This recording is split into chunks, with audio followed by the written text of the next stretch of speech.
बांधावरचं साहित्य संमेलन पहिल्याच वर्षी झालेलं आहे आणि याचं उद्घाटन प्रशांतजी आपण केलेलं आहे।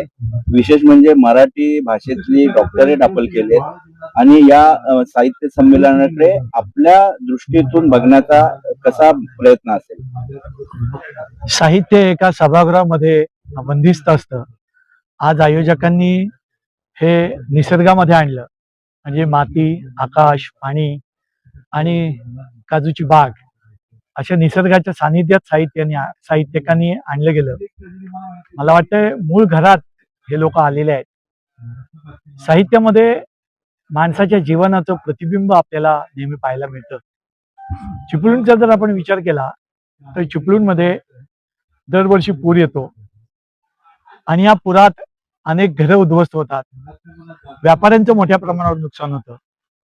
कोकण बदलतंय, या बदलत्या कोकणमध्ये आंबा काजूच्या बागेत काम करणारी अमराठी माणसं मोठ्या प्रमाणावर येत आहेत आणि कोकणचा माणूस मुंबई पुण्याला जाऊन कुठेतरी विस्थापित झाल्यासारखा आहे। मला वाटतंय आजच्या या संमेलनाच्या निमित्तानं कोकणातल्या माणसाच्या वेदना मांडण्याचा, त्यावर विचार करण्याचा उपक्रम राबवला जाईल आणि त्यातून कोकणात माणसाचं दुःख इथले साहित्यिक आपल्या साहित्यामध्ये व्यक्त करतील असा मला विश्वास वाटतो। एका अभिनव आणि अतिशय चांगल्या उपक्रमाच्या निमित्तानं चिपळूणमध्ये एक सांस्कृतिक वातावरण तयार केलं गेलं।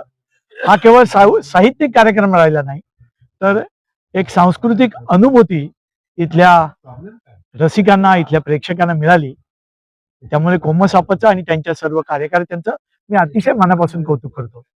प्रशांतजी, एक बाजूला सोशल मीडियाचा जमाना आणि दुसऱ्या बाजूला चिपळूणला लाभलेली साहित्य संमेलनाची परंपरा असेल आणि या पार्श्वभूमीवरती चिपळूणमध्ये साहित्य संमेलन जे मागे झालं ते अविस्मरणीय ठरलं होतं। त्यासोबतच आता ग्रामीण साहित्य संमेलन देखील काही दिवसांनी होणार आहे, बांधावरचं साहित्य संमेलन होत आहे। एक साईडला सोशल मीडिया आणि दुसऱ्या बाजूला वाचनाची आवड निर्माण करणारे असे साहित्यातील विविध प्रकार चिपळूणमध्ये उदयास येत आहेत। तर या माध्यमातून आपण नव्या पिढीला काय संदेश द्याल? सोशल मीडियाचा मारा फार मोठ्या प्रमाणावर आहे। असं असताना सुद्धा चिपळूणमधील वाचक आणि रसिक फार मोठ्या प्रमाणावर अशा प्रकारच्या उपक्रमाला प्रतिसाद देत आहे। कारण चिपळूण ही कोकणची सांस्कृतिक राजधानी असं आपण नेहमी म्हणतो। आजचा उपक्रम त्याचाच एक भाग आहे।